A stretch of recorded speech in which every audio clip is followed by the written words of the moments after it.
आज हम एक दूसरे को happy new year brother, happy new year sister, happy new year पापा जी, हैप्पी न्यू ईयर मम्मा जी, सबको हम हैप्पी न्यू ईयर कहते हैं। पर एक बात आप हमेशा नोटिस करें कि 1 जनवरी को जब हम हैप्पी न्यू ईयर कहते हैं, उसके बाद पूरे साल में बहुत कुछ हमारे देश में होता है। अगर आप देखो 2019-2020 में हमारे देश में जो हुआ है वो सबसे ज़्यादा भयानक चीज़ें थी, जैसे कोरोना वायरस का आना। और 2021-2022 में भी हमने देखा किस तरीके से यूक्रेनियम और रशिया का जो बहुत वार हुआ, और थर्ड जो था वर्ल्ड वार की तरफ ये युद्ध जा रहा है। अगर हम इन चीज़ों को देखें कि हम हैप्पी न्यू ईयर तो कहते हैं, पर असल में वो हैप्पी न्यू ईयर किन लोगों के लिए होता है? हैप्पी न्यू ईयर में सिर्फ वही लोग, अगर मैं आपको कहूँ कि हैप्पीएस्ट न्यू ईयर सिर्फ वही मना पाते हैं जो परमेश्वर में होते हैं। सिर्फ वो ही प्रभु में, जो परमेश्वर में अड़े और खड़े रहते हैं, सिर्फ उनके लिए ही हैप्पी न्यू ईयर होता है। अगर आप न्यूज़पेपर को रीड करो तो आप देखोगे कि हर रोज़ दुनिया में क्या ही हो रहा है। पाप अलग लेवल पर जा रहा है, व्यभिचार अलग लेवल पर जा रहा है। आज का जो मेरा टॉपिक है वो है कि अगर आप अपने हैप्पी न्यू ईयर को असल में हैप्पीएस्ट बनाना चाहते हैं तो आपको इन बातों को फॉलो करना ज़रूरी है। आप कहोगे कि मैं बहुत अच्छा हूँ, मैं तो इतना पवित्रताई में भी हूँ, मैं तो सुबह प्रार्थना भी करता हूँ, मैं तो सुसमाचार भी प्रचार करता हूँ, पर एक ये अलग तरह की एक प्रॉब्लम है, ये एक दिक्कत है, ये एक बीमारी है, ये मुझे छोड़ के ही नहीं जा रही। तो ये जाएगी रात की प्रार्थना से। हालेलुया। अगर आप चाहते हैं कि शैतान मेरा पीछा छोड़ दे और मैं अपनी परिस्थितियों और सिचुएशंस के ऊपर राज्य कर सकूं, तो आपको रात की प्रार्थना करनी होगी और रात को घुटने टेकने होंगे परमेश्वर के सामने, तभी शैतान आपका पीछा छोड़ेगा। ये नोट कर लो इस बात को। अगर आप मसीह व्यक्ति हैं और पूरी रात सोते हैं आराम से, कोई टेंशन नहीं जी, बिना एकदम सो जाते हैं, तो मैं आपको बता रहा हूं शैतान आपका पीछा नहीं छोड़ेगा। आपको फाइट करनी पड़ेगी और आप जीतेंगे नहीं, क्योंकि परमेश्वर जो है, उन्होंने कहा, यीशु मसीह ने क्रूस पे कहा, सब कुछ पूरा हो चुका पिता, अब फैसला आपके हाथ में है। प्रभु यीशु मसीह ने आपको कह दिया है कि मैंने तुम्हें सांप और बिच्छुओं को रोकने का अधिकार दिया।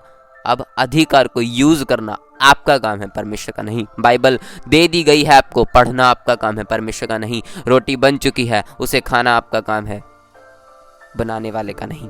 हालेलुया। आज जो हमारा टॉपिक है वो है रात की प्रार्थना के ऊपर, और रात की प्रार्थना के ऊपर जो मैं आज आपको भेद बताऊंगा, अगर आपने इन चीजों को फॉलो कर लिया, मैं आपको सच बता रहा हूं, शैतान आपके सामने खड़ा नहीं रह पाएगा।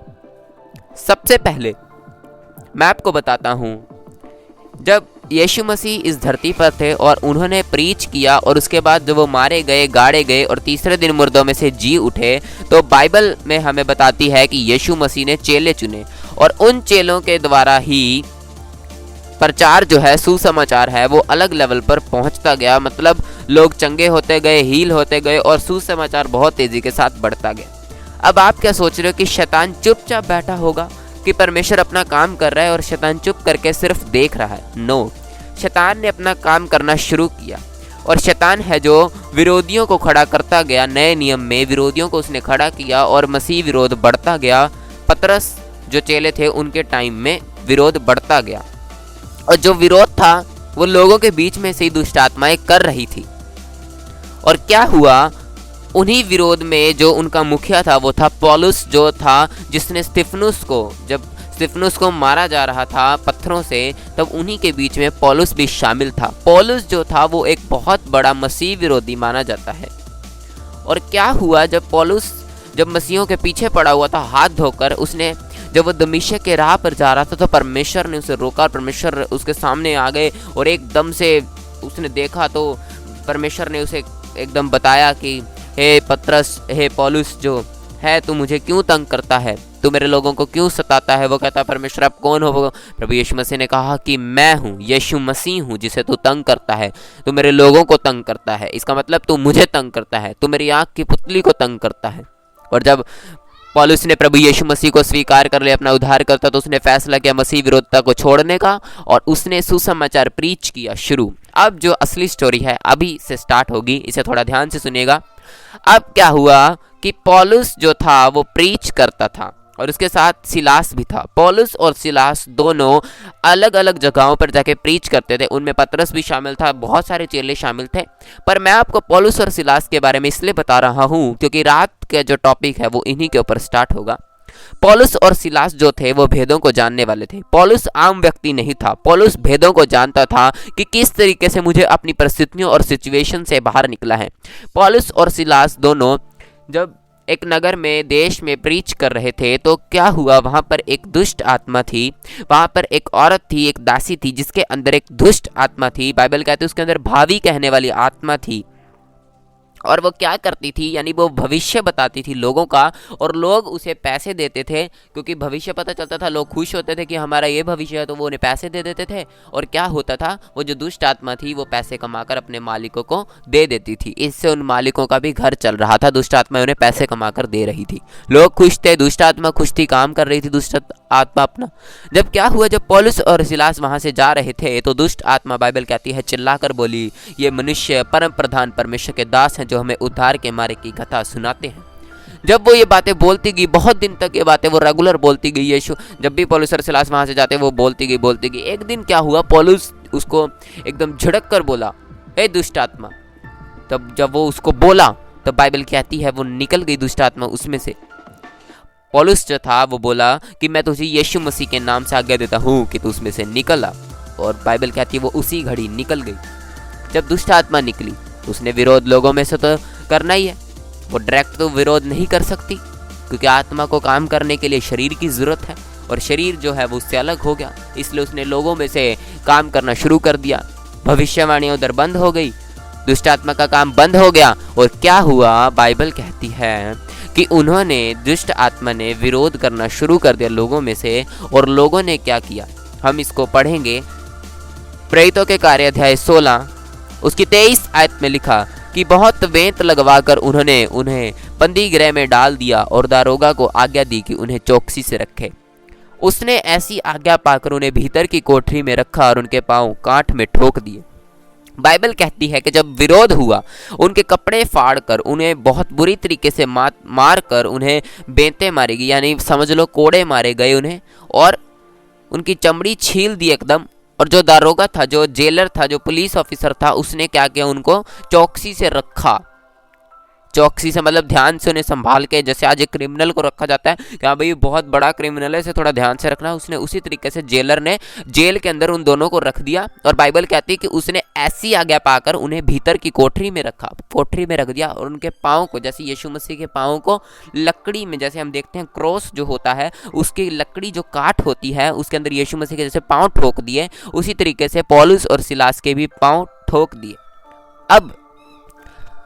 अब क्या हुआ, बाइबल में अगर हम आगे वचनों को पढ़ते हैं, उसकी 25 आयत को अगर हम रीड करें, उसमें लिखा कि आधी रात के लगभग पौलुस और सिलास प्रेयर करते हुए परमेश्वर के भजन गा रहे थे और कैदी उनकी सुन रहे थे। मैं आपको बताता हूं कि आधी रात को वो कोई माफ़ीनामा लिखने की तैयारी नहीं कर रहे थे, वो कोई एप्लीकेशन लेटर लिखने की तैयारी नहीं कर रहे थे कि हमें माफ़ कर दो आपके नगर में, हम फिर हम आज के बाद यहाँ पर प्रीच नहीं करेंगे, दुष्ट आत्माएं नहीं निकालेंगे। नो, पौलुस जो था वो भेदों को जानता था, वो कोई आम व्यक्ति नहीं था, वो भेदों को जानने वाला था और वचनों में अड़ा और खड़ा व्यक्ति था। और बाइबल के अंदर उसने सबसे ज़्यादा कलीसियाएं बनाई, सबसे ज़्यादा उसने परमेश्वर का काम किया। और क्या हुआ कि जब आधी रात के लगभग, यानी मिडनाइट, 2 बजे हो सकता है, 1 बजे हो सकता है, 3 बजे, 4 बजे, क्या होता, आधी रात के लगभग पौलुस और सिलास प्रार्थना करते हुए परमेश्वर के भजन गा रहे थे और कैदी उनके सुन रहे थे। किसी का दिल नहीं करता प्रार्थना करने को, कोई नहीं चाहता कि मैं आधी रात को उठकर, किसी का दिल नहीं करता कि उसके बेंतें पड़ी हों, मांस एकदम छिला हुआ हो, खून टपक रहा हो और कपड़े फटे हुए हों और जो पाँव हैं वो कीलों से ठुके हुए हों, काठ के अंदर जंजीरें बंधी हुई हों और इतनी दर्द में, इतनी पीड़ा में आधी रात को उठकर वो भजन गाएं, किसी का दिल नहीं करता। पर पौलुस जो था वो इस वचन को जानता था। हम सबसे पहले उस वचन को रीड करेंगे। भजन संहिता अध्याय 119 उसकी 148 आयत को हम अपनी स्क्रीन के ऊपर पढ़ेंगे, जिसमें लिखा कि रात के एक एक पहर से पहले मेरी आंखें खुल गई कि मैं तेरे वचन पर ध्यान करूं। पौलुस इस वचन को जानता था कि रात की एक एक पहर से पहले मुझे उसके वचन पर ध्यान देना है, मुझे मिडनाइट प्रार्थना करनी है, वर्शिप करनी है, बाइबल पढ़नी है, कुछ भी ध्यान करना है प्रभु की तरफ। क्या हुआ? जब वो वर्शिप कर रहे थे तब कैदी देख रहे होंगे, ये पागल हो गए क्या, इनके इतना हुआ है, इतना अभी तक इनके साथ हुआ है, फिर भी इनकी इतनी बेइज्जती हुई है, फिर भी ये वर्शिप कर रहे हैं। पौलुस जंजीर से अपने बजा रहा है, बाइबल कहती 10 तार वाले बाजे, 10 तार वाले बाजे हमारे हाथ हैं, और पौलुस बजा रहा है, क्लैपिंग कर रहा है और कह रहा है सिलास चल बजा, और वो डफ बजा रहा है। डफ मतलब हमारे पट, यानी कि जंजीरें बजा रहे हैं वो, और परमेश्वर की आराधना कर रहे हैं, हालेलुया हालेलुया हालेलुया हालेलुया। आपकी वर्शिप में इतनी ताकत है, वो बंधनों को तोड़ सकती है, और यही बात वो जानते थे। हालेलुया हालेलुया रात को हो रहा है और एकदम आराधना हो रही है, और उसी टाइम क्या हुआ, इतने में एक बड़ा भूकंप आया, यहाँ तक कि बंधी गृह की नींव हिल गई और तुरंत सब धार खुल गए और सबके बंधन खुल पड़े। हालेलुया। इसमें लिखा कि एक बड़ा भूकंप आया। जब वर्शिप शुरू हुई, जब आराधना शुरू हुई, तब क्या हुआ, एक भूकंप आया, बंधी गृह की नींव हिल गई, तुरंत सब धार खुल गए, गेट खुल गए, सब बंधन खुल पड़े, सबके बंधन खुल पड़े। और क्या हुआ, दरोगा जाग उठा, जो दरोगा था, जेलर था, वो जाग उठा और बंदी गृह के द्वार खुले देखकर समझा कि कैदी भाग गए हैं। अतः उसने तलवार खींचकर अपने आप को मार डालना चाहा, परंतु पौलुस ने ऊंचे शब्द से पुकार कर कहा, अपने आप को कुछ हानि ना पहुंचा, क्योंकि हम सब यही हैं। अब इसके अंदर देखने वाली बात यह है कि पौलुस और सिलास तब भी भागे नहीं वहां से, पर जब उन्होंने वर्शिप करी, जब उन्होंने आधी रात को परमेश्वर का भजन गाया, गीत गाया, प्रार्थना की।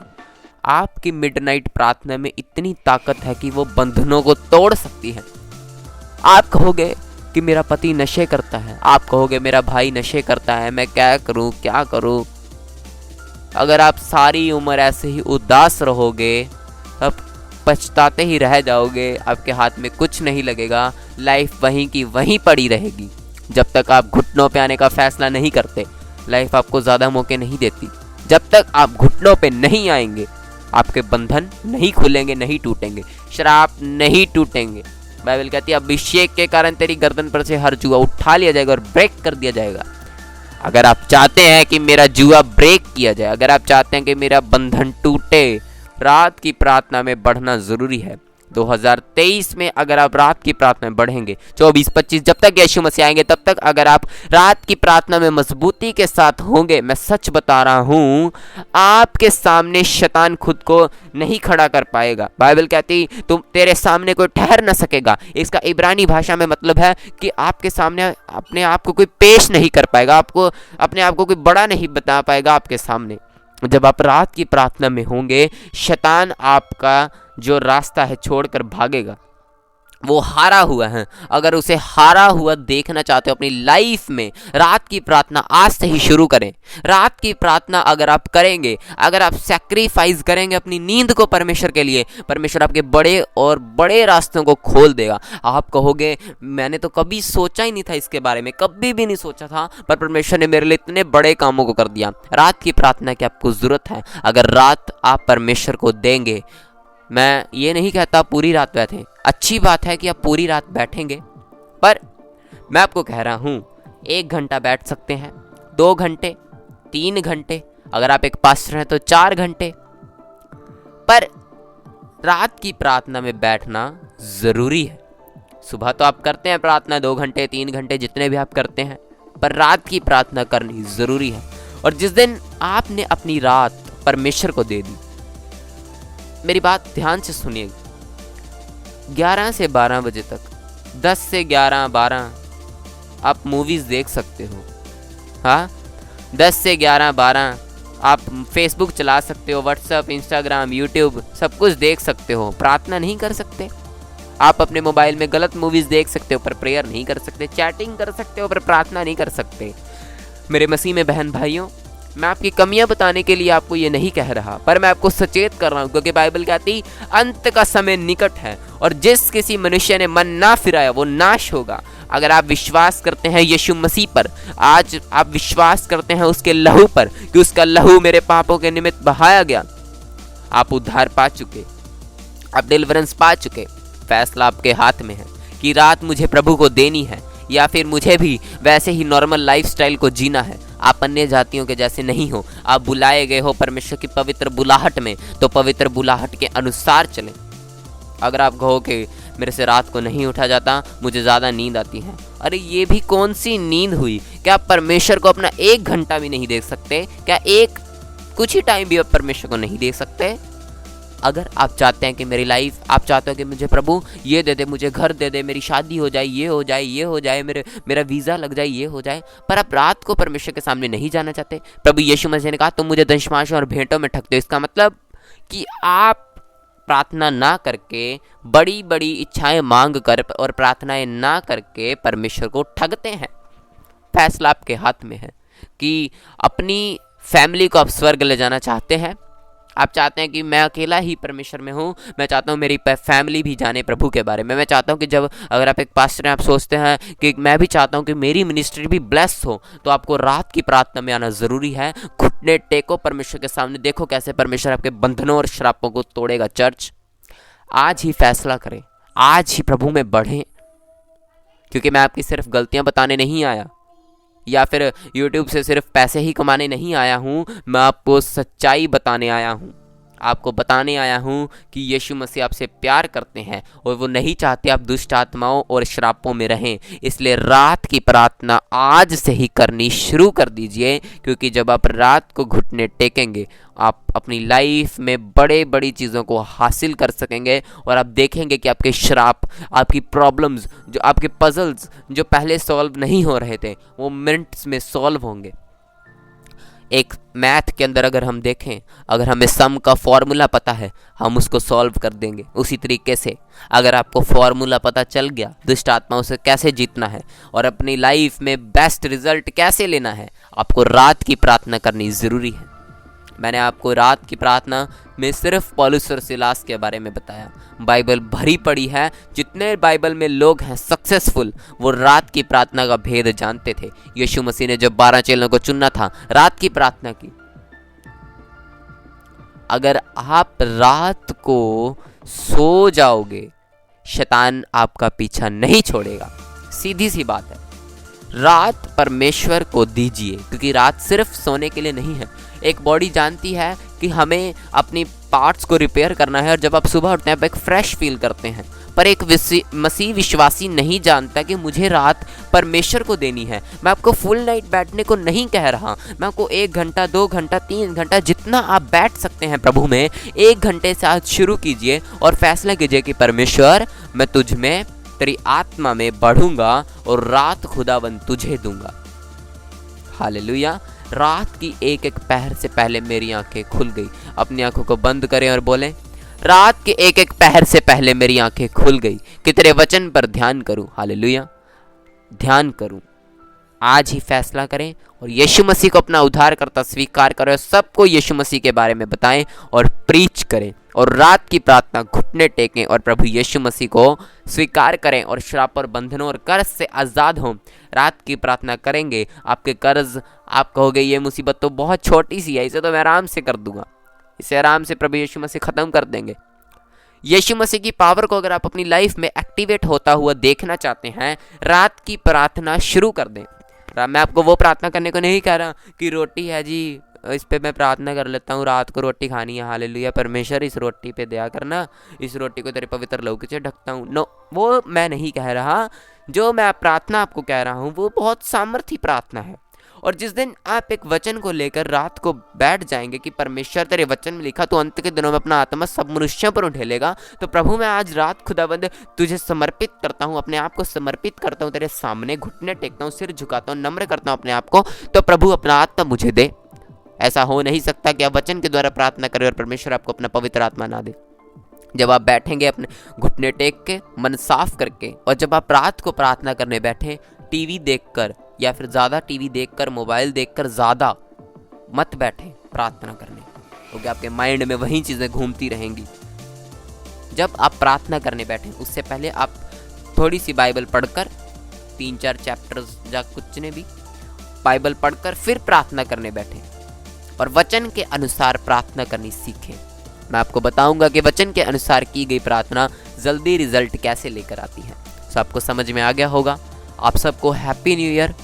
और आप चाहते हैं कि मेरा भी हैप्पी न्यू ईयर हैप्पीएस्ट हो, रात की प्रार्थना करना ज़रूरी है। परमेश्वर आपको आशीष दे।